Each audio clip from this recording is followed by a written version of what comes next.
We are going to move now past our Unit 1 cells and do a little mini unit, like in between this Unit 1 cells and our larger unit, which is classification, which is Unit 2. So I don't want us to create a whole new thing in Notability. You can actually just nestle this underneath Unit 1 notes. Maybe title it Cellular Reproduction or like Mitosis Notes, one of those things, so that we're going to take two sections of notes over mitosis and cellular reproduction. So you can kind of just have like a longer running note section if you'd care to. So this is going to be our next little mini unit, like I mentioned, and we're going to we've talked about cell parts and the important cell processes. The next important thing we're going to discuss in terms of cells is why they reproduce and how they reproduce. So before I get into discussing how the cell will actually make a copy of itself or how new organisms are created, we're going to discuss why cells even reproduce to begin with. And the one thing that I do want to share with you is that there's three reasons why they reproduce. The first reason why they reproduce is to replace old, damaged, or dead cells. If you look up at this picture up here, you'll notice that this person has an injury on their knee. If you think about any time, especially when you were younger, you probably fell and tripped a lot and had skinned knees or have hurt yourself. You don't still have that injury, several weeks later, and that's because your cells have actually replaced the damaged or the dead cells there. So one of the reasons why cells reproduce is to replace old or damaged or dead cells. So like if you cut yourself or skin your knee, that's one reason why cells reproduce. The next reason why they reproduce is to help an organism grow. You can see in this picture, it goes from an infant all the way to an adult, right? And that is one of our characteristics of all living things, is that living things will grow and develop. So this is another reason cells need to reproduce. When you were a baby, you had less cells than you do today. And that is because your cells have reproduced. So once again, that's a reason why cells will continue to divide and multiply, is to help an organism grow. And lastly, cells reproduce to create a new organism. And this can be, in unicellular or multicellular organisms, because once again, this is a characteristic of all living things, is that they can reproduce. So like bacteria making new bacteria or more bacteria, because those will make identical copies of themselves. Or like you have this sweet litter of puppies down here, right? There needed to be cells there that divided and multiplied in order to create the new organisms, such as the puppies in this example. So these are the three reasons why cells reproduce.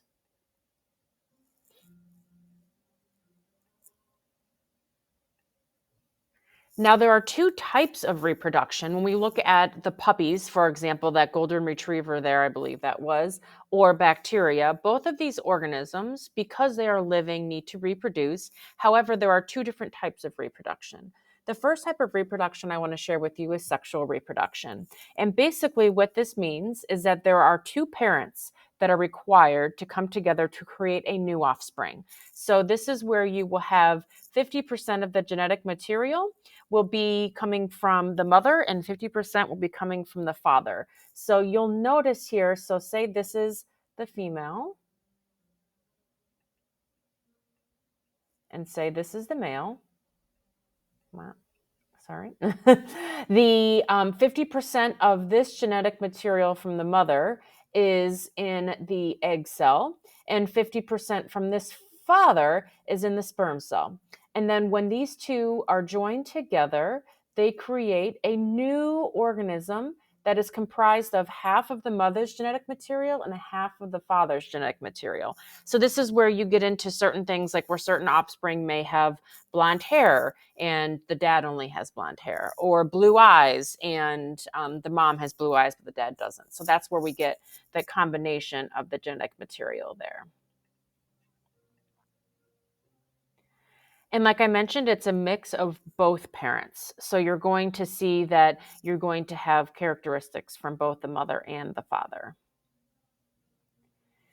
Now, in this reproduction, once again, it makes an entirely new organism. So you have a combination from both parents, but now there is a completely new offspring. So the golden retriever example, there was a mother golden retriever and a father golden retriever.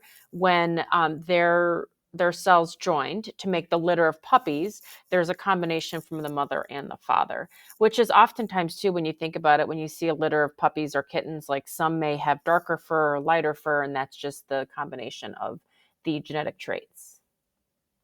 Now, how is that different from asexual reproduction? Now, asexual reproduction, if you notice that there is this prefix here, a, meaning not. So this is like the opposite, if you think about it like that, the opposite of sexual reproduction, which is where you're only going to have one parent cell. So you're going to have one parent cell that's going to make a complete identical copy of itself.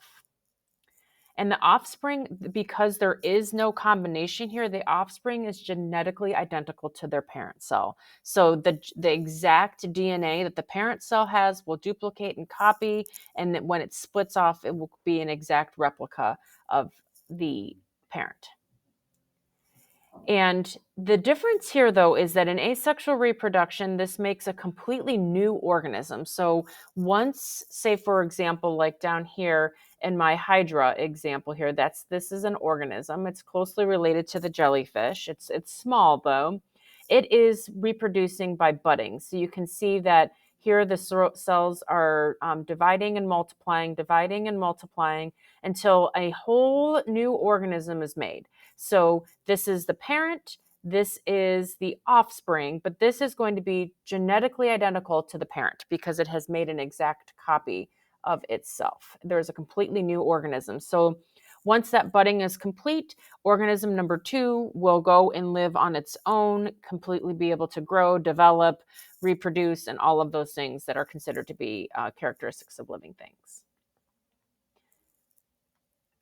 So to help you better understand, I'll actually attach this separately, is a video of the sexual reproduction versus asexual reproduction. I think the Amoeba sisters do a nice job of this.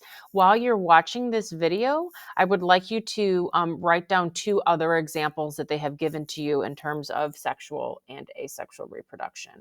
So if you could please go ahead and pause this video at this time if you're not in class, and go and watch the Amoeba Sisters video and then come back to this note-taking session.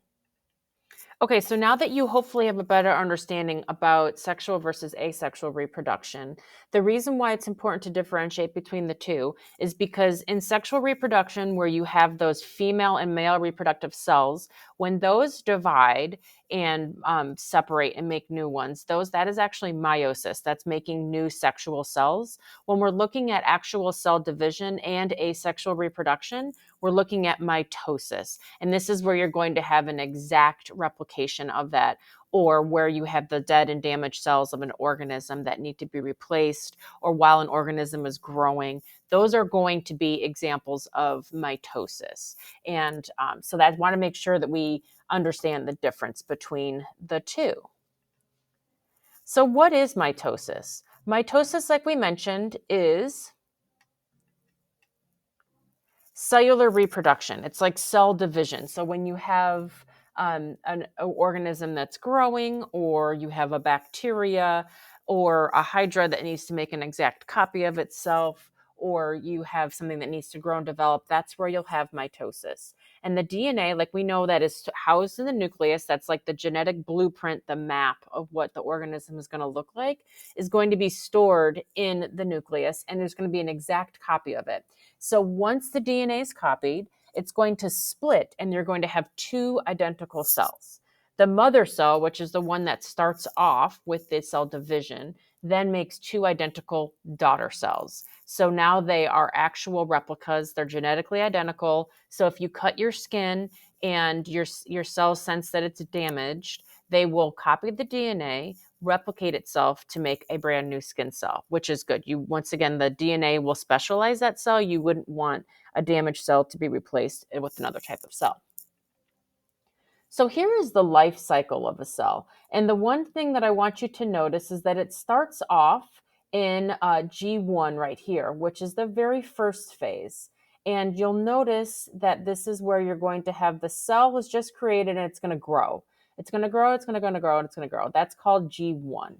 Now, after G1, you're going to get into the DNA synthesis. So this portion of a cell's life cycle is going to be where there is going to the DNA is going to start to duplicate and replicate.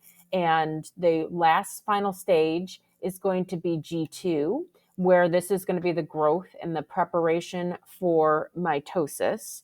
And then after the cell is finished completely growing and the DNA is completely finished copying itself, this portion of the cell is going to be mitosis. This is where the cell is going to begin to divide and get ready to replicate itself. So there's nothing else going on in the cell aside from mitosis.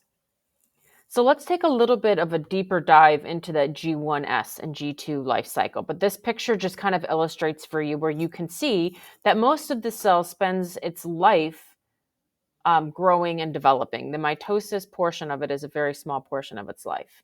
So let's dive a little bit deeper into this cell cycle. So interphase is actually where a cell spends the majority of its life in this stage. And interphase is known as the portion that I just identified for you. That's this whole portion right here. Okay, so that's interphase. And what's happening there is an interphase. There is three parts to it. So the very first part to interphase is G1. Like I mentioned, the cell grows. The cell is going to grow and it's going to continue to carry out the life functions. That's what we call early interphase, is where the cell grows. In the S phase, this is where the DNA is going to double. Remember, this is where the DNA is synthesizing, so that's doubling. There are normally 46 chromosomes in a cell. It is duplicated to 92, so that when the cell splits, each cell is going to get the equal amount of chromosomes that are needed to help the cell survive. And then after the DNA doubles, the organelles then make copies of themselves in G2 and get ready for mitosis. We call this late interphase. So really the cell spends a lot of its time getting ready to divide, but it spends most of its life in interphase.